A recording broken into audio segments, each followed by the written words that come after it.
I'm Monique Shippen, Miss International Australia 2019 National Finalist, and this is my interview with The Pageant Project.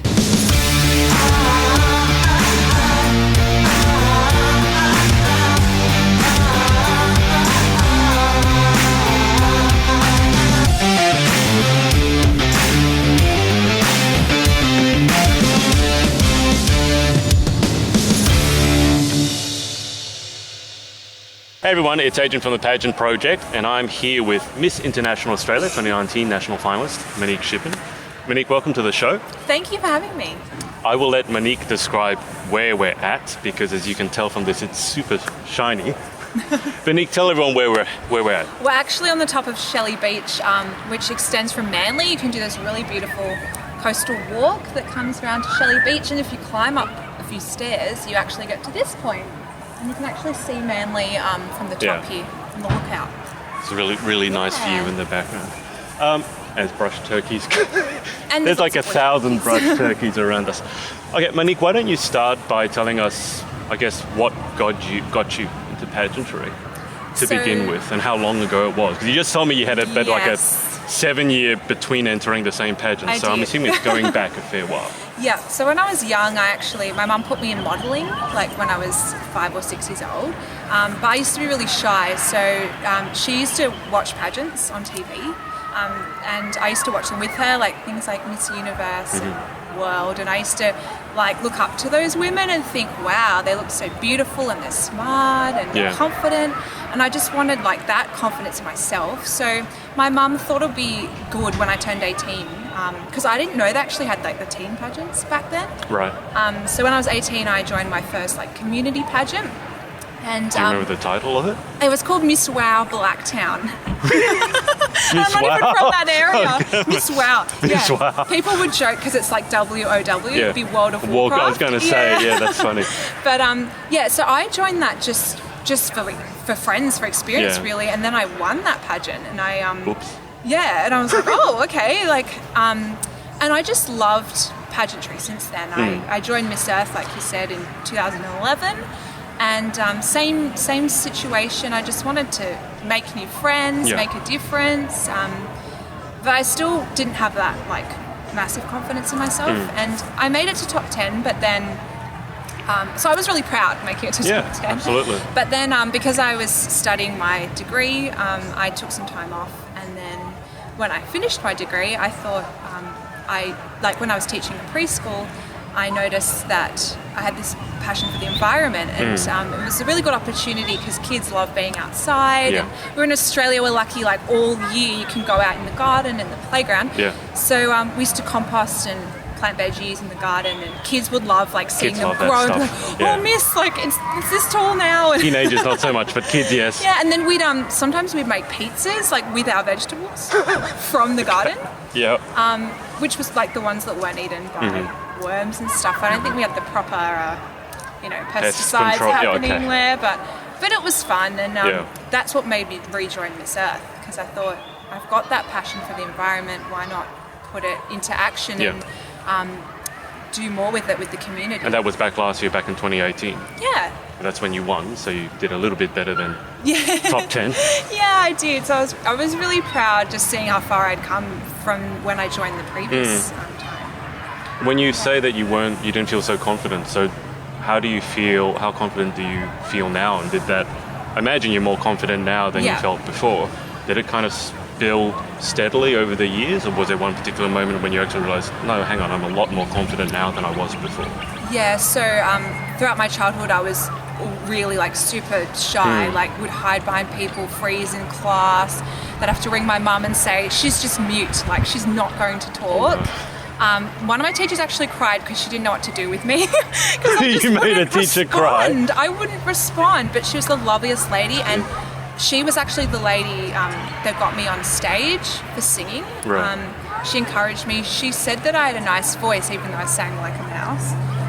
And then since then, that was the moment when I was doing performances. I used to shake and stuff, but over those 2 years of performing, I noticed I wasn't shaking as much, and I felt like my voice got louder and louder. You couldn't tell now because I like talk too much and I speak so loud.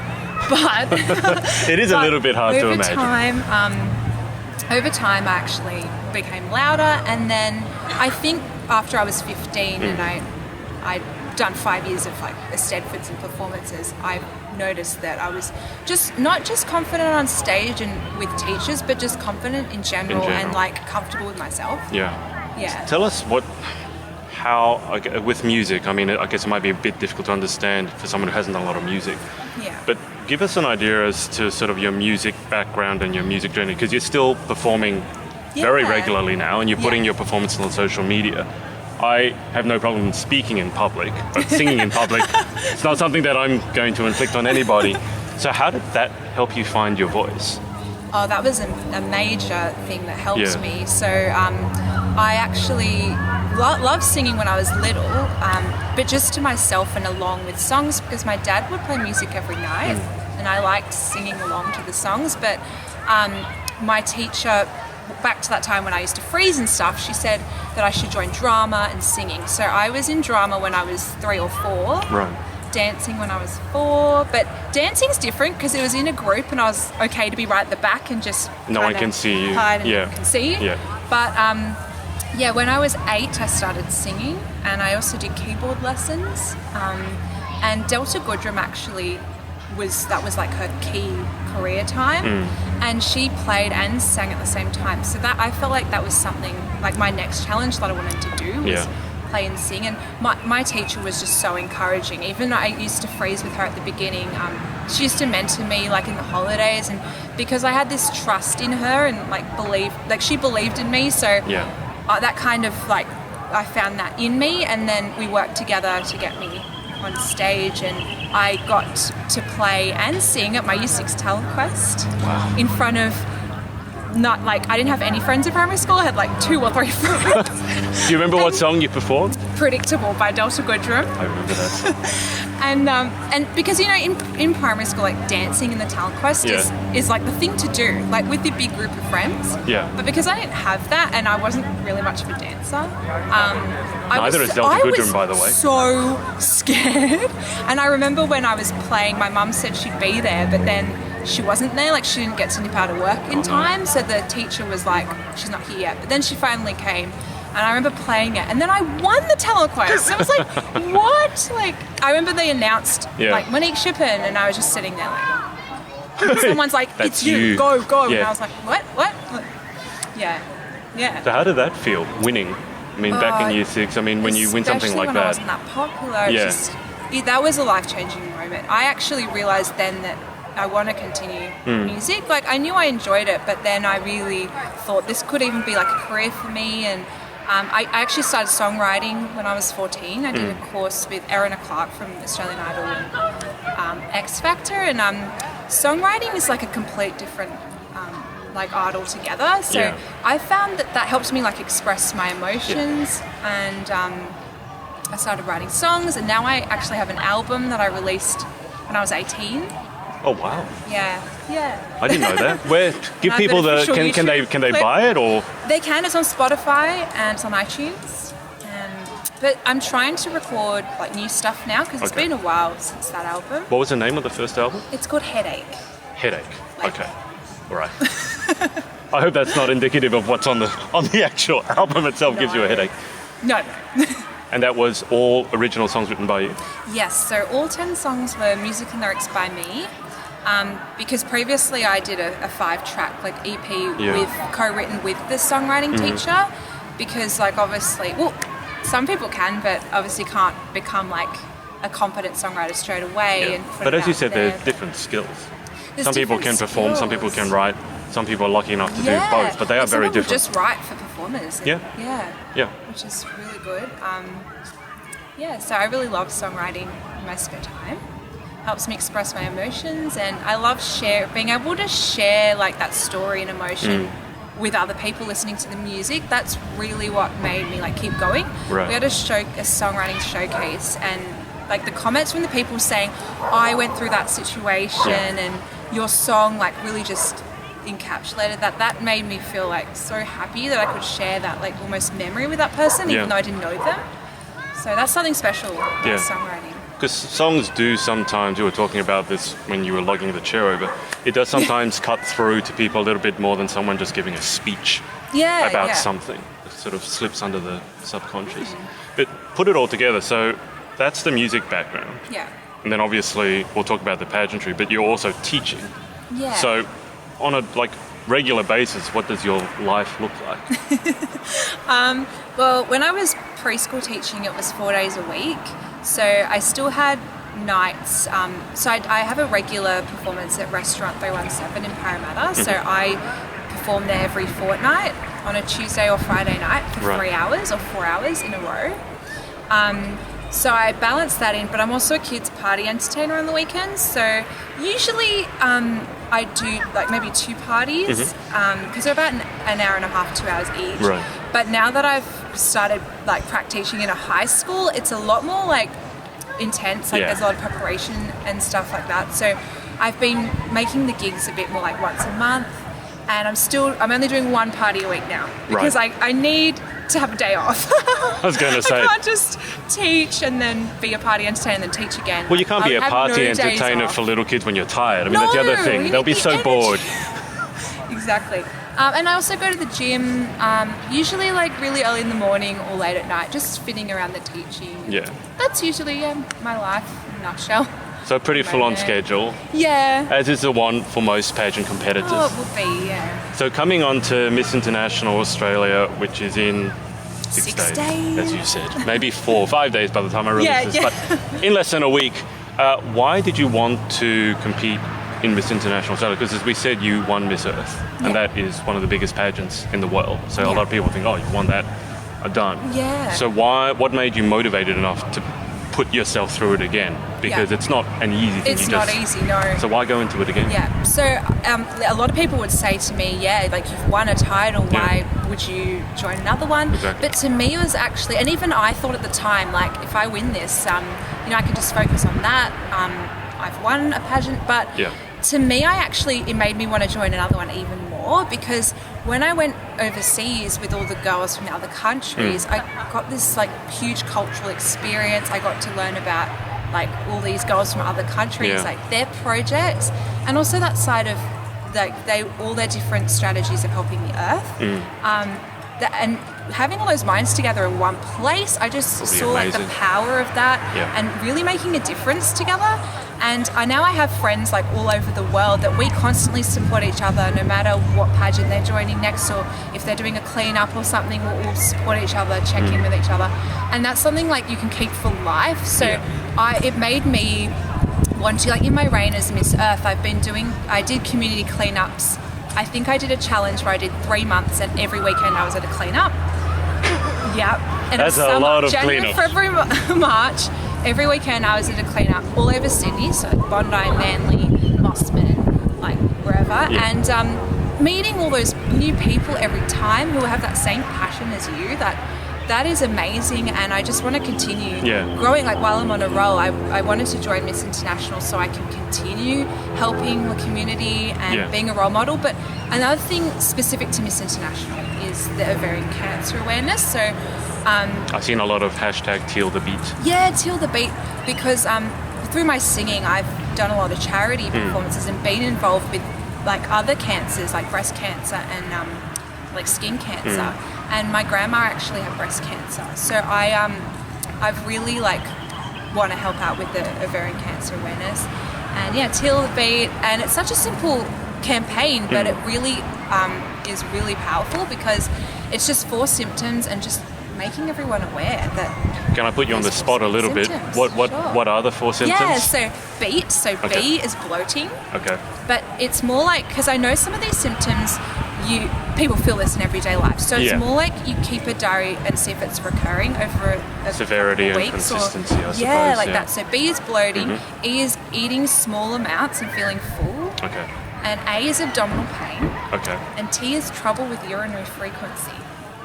Okay. Yeah. We got it. So those are the 4. So I actually have been, I made a little flyer and I've been handing them out around Sydney, and I've bought these little Teal chocolates. I have them with me actually. Oh, amazing. And I actually did some this morning, but something simple like that, it didn't even if it's just 15 minutes, just going around and speaking to people. A lot of people don't know that there's no pre-screening test for ovarian cancer. I wouldn't have known. Yeah, so I think like It's not one of the pap smear. bigger, more well-targeted just like ones. breast Obviously, screenings. is huge. And like pap smears, like and there's cervical cancer, but Yeah. for ovarian cancer there's not, and that's why a lot of people are dying from it because they don't recognise it until stage 4 and it's too late. So just by letting people know those symptoms can really like help save someone in the earlier stages. So I think it's a really great campaign. Yeah. Yeah. I love the acronym, makes it easy to remember. It does. So, I mean, you're obviously someone who loves to help others. Yeah. I think that's fair to say. Have you always been that way, or did that start at a certain point in your life? Like, why do you love going out and doing, as you said, a cleanup every weekend for 3 months? Where did that come from?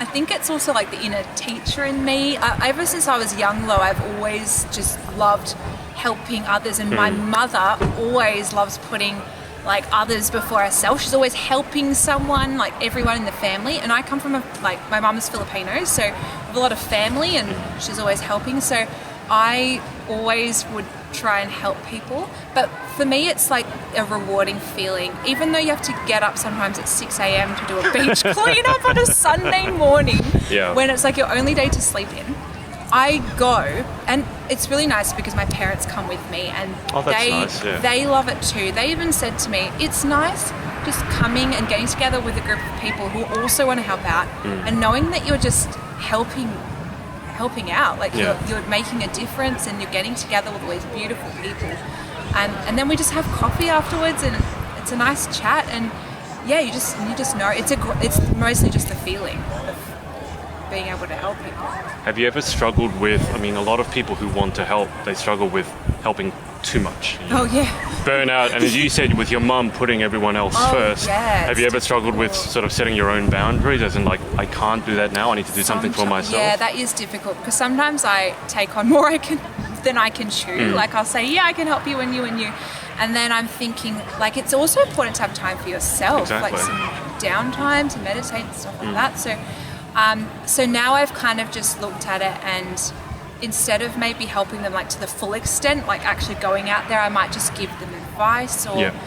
say like, I can't help right now, but maybe another time I can help them. So Yeah. I definitely, don't want to burn out. Yeah, I mean, you can't spread yourself too thin. No. Given that you said your mum is Filipino, I think you might actually be the first competitor that I've interviewed that has any Filipino blood. Oh, really? So- they love pageants. That's what my question is going to be. Explain, please. Because Why they like pageants? I went to have my hair cut by someone who was Filipino. I Yeah. told her about pageantry. She would not shut up for half an hour. I About could not. pageants? Yeah. I'm like, oh my God, she knows more about it than I do. What is the Filipino fascination with pageantry? What is that about? Look, I don't know. I've always known, like since I was little, as I told you, my mum would show me these pageants. Yeah. I think it's just really nice that they see like this, like women as really strong people who are intelligent, because I've watched a lot of Filipino pageants, and they are all so intelligent and so well prepared and just really nice people, and it's crazy to see the level. Like they have boot camps for pageants, and Wow. they train for like years and years leading up to pageants, and it's not like it's a really serious thing. And I think it's just displaying, like, it's amazing how they show like a woman's beauty. Like not only are they beautiful, and they have amazing designers. You probably know that. I was at Miss World New South Wales, and Such Rocky Gathercole was there. Yeah. The designers are amazing. So showcasing that, and because their culture is very like everyone working together like a family, they've got the designer and the hairstylist and the choreographer for catwalk, like all on board, and it's almost like this family behind you, like supporting you. Yeah. And I think just seeing like this beautiful woman, strong woman blossom and show herself on the stage, I think that's something like to be proud of, like Absolutely. to show off. So I think that's probably the fascination, just from my interpretation I just know as a that half Filipino. they go, as you said, they seem to take it, I don't know if seriously is the right word, there probably is, but it's more like professionally. Yeah, professionally. Like Yeah. it's a huge like team effort over Yeah. months. I've also never really been around a Filipino person who was quiet. No. It's always very talky, chatty, very friendly. Yeah. They can talk all night, like literally. I've noticed. With coming back to Miss International Australia, is there any part that you're most looking forward to in the whole competition? Yes, so I'm really excited to meet everyone because I love just hearing other people's ideas. Like everyone's so different and there's different things to offer. So I love to hear what everyone's been doing, especially for the kindness in action. Yeah. Yeah, and just that feeling of all being together for the same cause would be great. And I'm excited just to have that final night where we're all celebrating how beautiful we all are and how intelligent and nice we are on the night, and doing it for a good cause, like for ovarian cancer, which is good. If you were to look back at your pageant career, let's say when it's over, whether it's 5 years from now, 10 years from now, what would you like to have stood for? When someone says, oh, do you know Monique Shippen? And they say, oh yeah, I know Monique. Monique is. What would you like to be remembered for? I want to be remembered as like a role model, especially for children and the younger people. As a teacher, I want to be that person who educated children about not only the environment but other like world issues. And I want to be that approachable person that was always remembered as always being there to help someone. And just literally, I'm so approachable. You can like ask me anything. People say I'm a really good listener, so that I guess that's good too. And just someone who's always willing to be there for different causes. All right. Social details for Yes. people who want to follow your journey, and you can go straight to this camera for that one. So people who want to follow your journey, give them the details and I'll subtitle below. Yep, so on Instagram it's Monique Charlotte _, and on Facebook it is Monique Shippen, Miss International Australia 2019 finalist, or you can go to my private page, which is monique.charlotte. Perfect. Monique. Because Monique Charlotte was taken. Who would even think? Like, come on. There are no names available. How? It's just Monique is what like some of my friends used to call me when I was younger. So I was like, I had to use my name Sure. backwards How because my name was annoying. taken. but you think like it's not that of a common name. You don't No. get taken. Apparently. Although it's so funny, I did mean to tell you this. Crazy. The very first girl that I interviewed 4 years ago, and she was in pageant, her name was Monique Ship. Oh yeah, I know her. Oh, you I do? don't know her personally, but Right. I used to work as a fashion stylist Yeah. at like a boutique, and she came in, and I saw her name on the form, and I was thinking, wait, is my name somehow like just been on the form, or do I know her? And then It's so she said her weird. name was Monique, and she was doing a pageant. Yeah. She was shopping for a dress for the pageant, and I was like, having, "You like, an both out-of-body do pageants." experience. And she lives, I think, in this area. She's Northern Beaches, and I was yeah. like, well, this is too scary. Yeah. It's amazing. That's I just want to freaky. tell you that. So because when I said the Yeah. first person I interviewed was Monique Ship, people were going, oh, Monique Shippen. I'm like, no, Monique Shippen. So then I found out about you. It's like, it's so weird. So it's Because not, it's it must, not a common name. well, it must be if someone has basically the same one, just missing an EN. But she's doing amazing stuff now. Anyway, final 10 questions. It's like pageant Q&A. Cool. Would have to be assaulted by twins. Okay, question 1. What is your favorite word? Love. And question 2. What is your least favorite word? Probably something too rude to say on camera. That I hear at schools, but that's fine. Least favourite? Terror. Makes sense. Okay, question 3. In life, what gets you excited? What turns you on? Music, like being able to sing on stage, that makes me really excited. On that note, what's your favorite song to perform? Raw by Katy Perry. Because I have to do it for kids' parties too, and for my own. So I can actually play on the guitar and sing it, but I can also get up there and like really shout and do like the raw costume, and the kids like raw with you, and you get the kids to do the claws, and it's really exciting. And they're like, whoa, together. It's awesome. Which one do you prefer, the simpler pared back acoustic, or being able to belt it out, yell it out with lots of drums and Depends percussion? on my mood. So like on a Tuesday night, you don't really want to be like, oh, I don't have the energy. But no, they're beautiful in their own ways, but probably with that sense of audience, like getting up, like Yeah. singing with you, that's probably the best. Yeah. Okay. Yeah. Well, question 3 was what turns you on, so question 4 is what turns you off. Really like rude people that just think they know everything. I don't know, just don't care for anyone. Yeah, Or like push in lines, and I get that. that's annoying. Absolutely. Okay, so question 5. What sound or noise do you love?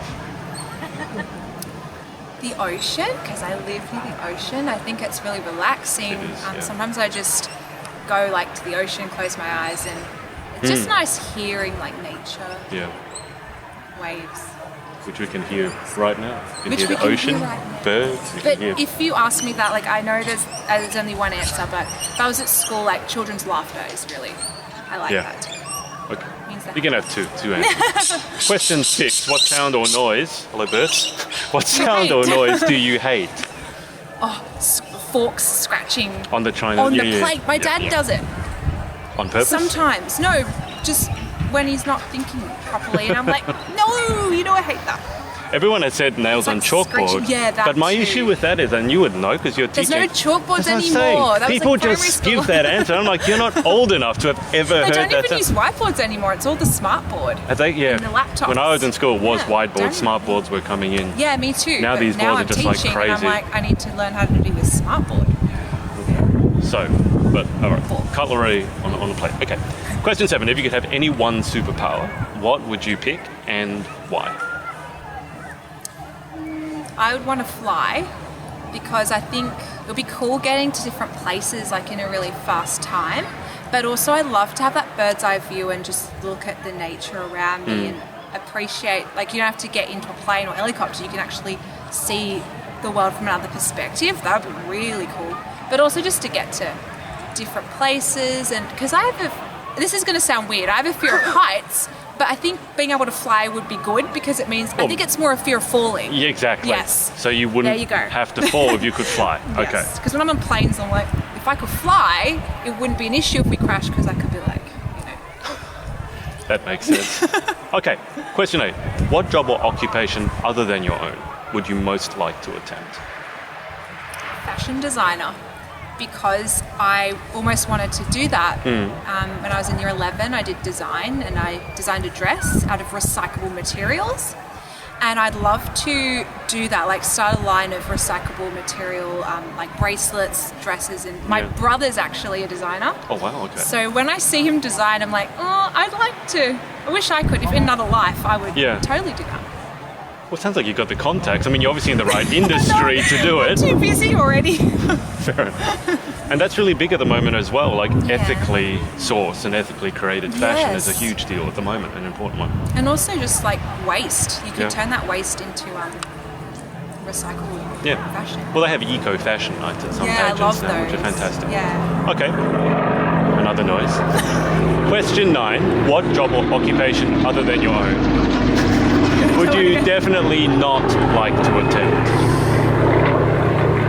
I wouldn't want to be like a surgeon because I don't think I'd be able to do, like, I have so much respect for them, but I think it would be too much pressure for me, especially to know that like someone's life could be on the line, and I don't know if I could, and I don't really like blood and gore and stuff, so I don't think I could do that. It's actually nice to hear someone say they don't like blood and gore because last few interviews they've all had a fascination with serial killers and blood Oh and no, gore. I hate that. And I'm like, what's going on here? Okay, final question. Yeah. If heaven exists, what would you like to hear God say when you arrive at the pearly gates? That I'm a really nice person and well done for being so nice to everybody. No, that I have lived my life to the fullest and I've taken every opportunity that I could have taken. And I'm happy with the road that I went down, with the choices that I've made and where I am at that point. That's what I'd want to hear. Yeah. I'm going to thank you for your time. Thank you so much. I'm going to thank everyone for watching, and we'll speak to you next time. Hey, it's Adrian. Thanks so much for watching. If you'd like to keep up to date with our interviews, then make sure to subscribe by clicking here. If you'd like to watch some of our interviews right now, then click here, and also make sure to follow us on all our socials right here. Speak to you next time.